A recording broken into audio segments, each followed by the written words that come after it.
I'm a survivor of a traumatic event. One big thing that stands out is it was my 12th birthday. So, of course, I remember that. I remember we were actually, myself and a group of friends, probably about, I don't know, 5 to 10 of us, probably closer to 12, because we were a super close group. We're going to the movies by ourselves for the first time that night. So our parents were actually going to drop us off. We were going to go to the movies, and it was a school night, so it was huge. I remember going in Miss Shannon Wright's class. She was really close with another family member of mine, and I remember her telling me she was going to paddle me because it was my birthday, and she gave me a really sweet card, a birthday card, and I remember class being kind of wild. I remember her taking attendance, and I remember the fire alarm going off.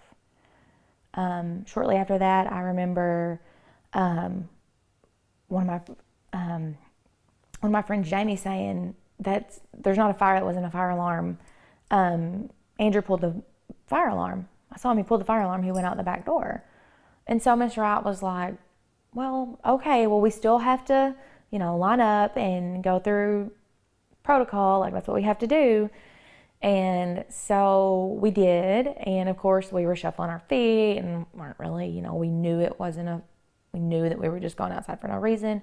You could tell the teachers were kind of like, well, what do we do? If a kid pulls the alarm and it's really not a fire, what do we do? But teachers being teachers, and sometimes we're a creature of habit, we just did what we were supposed to do. I remember hearing noises that sounded kind of like firecrackers, but it also sounded like noises that we had heard before because of the construction of the school. It kind of sounded like, if you drop a plywood board or like a 2x4 on top of another 2x4. That's in my mind. I remember thinking, well, that's what that is. And then it wasn't until then, you heard screams and then you see people running. And I don't ever really recall looking out and seeing it. Just looked like a blur. Like it just looked like chaos. Like everyone was just running, and it was like, well, this is a fire, this is a fire alarm. Why are we running? And then I was walking out, and when you walk out kind of under the awning, the trash can to the left of us, and it was myself and a friend, and then another friend, a 7th grader who actually got shot. She must have been a step out of the awning more so than we were. When we saw her fall, that's when we realized this is something else. Myself and my friend that was right beside me turned and ran back in. Well, when the doors shut, they lock from the outside in. And another teacher was saying, just run to the bathroom, which was a pretty good ways down the hall. It seemed like then, it probably isn't really, but we ran down the hall into the bathroom. Another teacher saw that the student had been shot, and she actually was able to open the doors and pull her inside. I remember going to the bathroom. I remember sitting in the stall. It was just myself and the friend that was still with me, and that teacher and maybe one other person, and I can't recall who the other person was. And we just sat there huddled up. For the life of me, I don't know why, but I remember picturing like someone, not a kid, an adult, with a gun, like coming down the hall, and what would we do in that moment? It seemed like it just all went by so fast. Someone was coming in and telling us to go to the gym. In order to do that, you have to walk out of the hall. You actually have to walk outside. The gym wasn't attached. You have to walk outside to get to the gym. So when we walked outside and we saw, by this time, ambulances and stretchers and other teachers, kind of hovering over. They told us, don't look, keep your head down, just keep your head straight down and go to the gym. They had us all holding on to one another and walking in the gym. And then when I walked in the gym, it was like the same chaos that I saw when I looked out the door. No one knew what to do. Everybody was just kind of in the gym. Shortly after that, I remember our teacher just telling us, just get in a circle and pray, just hold hands and pray. After that, I don't really remember anything. Jonesboro became united after that day, I think. It reminds me a lot of after the U.S. became how the U.S. became after 9/11. Jonesboro kind of became that day. We put a Band-Aid kind of on this big wound that we had, and the students, we weren't the only ones who suffered that day. I mean, the entire community did. The entire town did. It's kind of like, I remember exactly where I was whenever I heard about 9/11. I'm sure everybody that was in our community remembers exactly what they were doing at the time that they heard about the West Side shooting, because it wasn't supposed to happen to us. Like, it's Jonesboro. This doesn't happen here. It's kind of like when you have a scab and you kind of pick at it a little bit. It's like that. Every single time you just kind of pick at that scab a little bit more. And I feel the same. I don't feel like I felt that day on March the 24th, 1998. I feel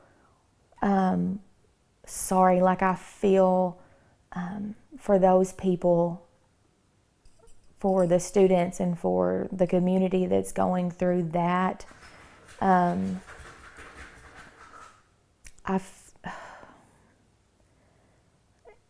feel sick, like it's physically ill every single time.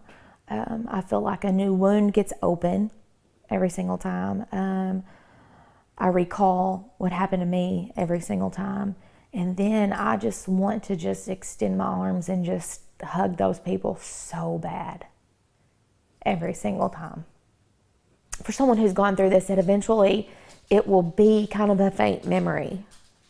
But it's really not, because every single day when I drop my kids off, I think about, what if? Every single day. Now schools are becoming so much more proactive. And so my children have talked to me about this, because they say, well, Mom, we had, active shooter training today. Or, my 5-year-old will say, well, when the big bad wolf comes, we're supposed to do this. And, she's in kindergarten. So because they have become so proactive with it, I feel very confident in sending my children to school, that they're safe. Struggled because I've been, I told you I've been with my girls every day. I've walked them to class every single day. My 8-year-old, since she's been 3 years old, preschool for 2 years, kindergarten, first grade, second grade, walked her to class every day. This year, not being a teacher in a district, I can't walk my kid to class every day because the doors are locked.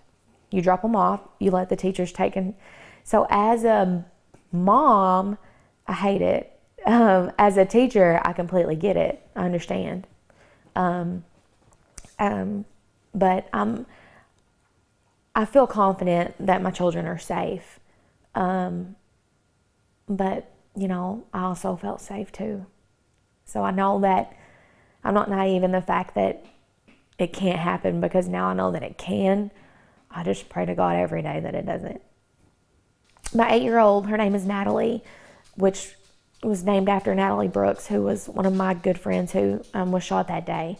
So she knows where her name comes from. She knows that Natalie was shot.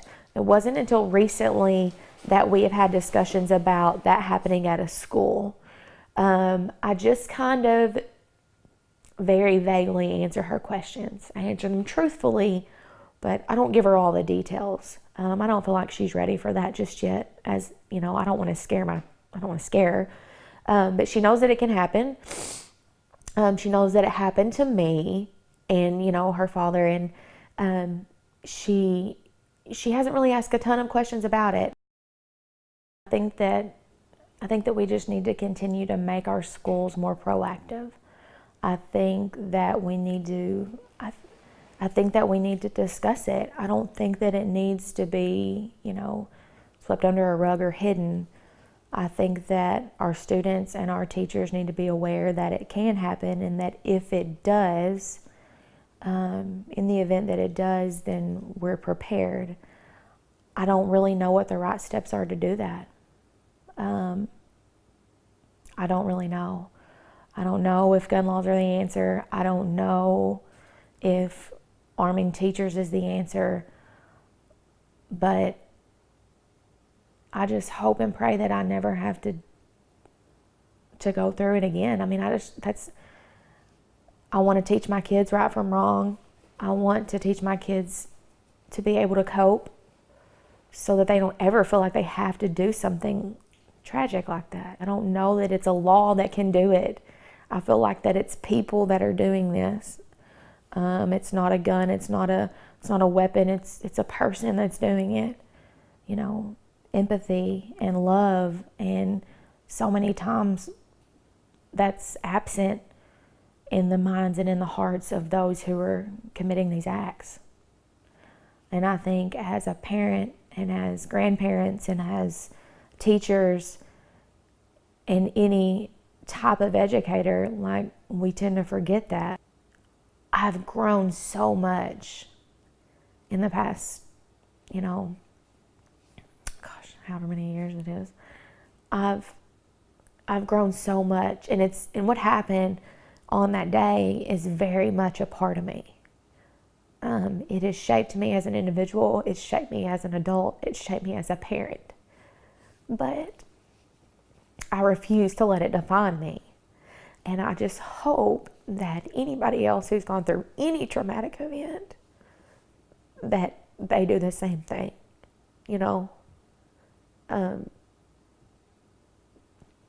You push through it, you pray and you get through it, and you let it shape you, but you just don't ever let it define who you are. That'll probably be it.